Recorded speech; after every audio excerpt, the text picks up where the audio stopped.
বাজার থেকে মাংস এনেছে, এখন আমি মাংস রান্না করব, তাই সব রকম আনাজপত্র কেটে নেব। মাংসটা ম্যারিনেট করব আদা রসুন বাটা, জিরের গুঁড়ো, ধনের গুঁড়ো, লঙ্কার গুঁড়ো, টক দই, হলুদ ও সর্ষের তেল দিয়ে ভালোভাবে মিশিয়ে 30 মিনিট রেখে দেব। প্রথমে কড়া বসিয়ে আলুগুলোকে ভেজে নেব।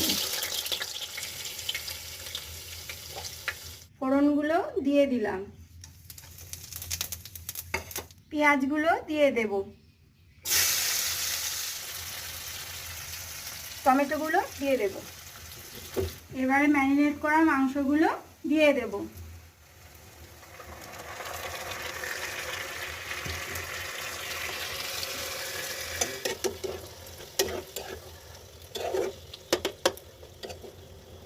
এখন আলুগুলো দিয়ে দেব। এবারে ঢাকা দিয়ে মাংসটা 15 মিনিট সিদ্ধ করে নেব। এখন ঢাকাটা খুলে নিয়ে গরম মশলা দিয়ে দেব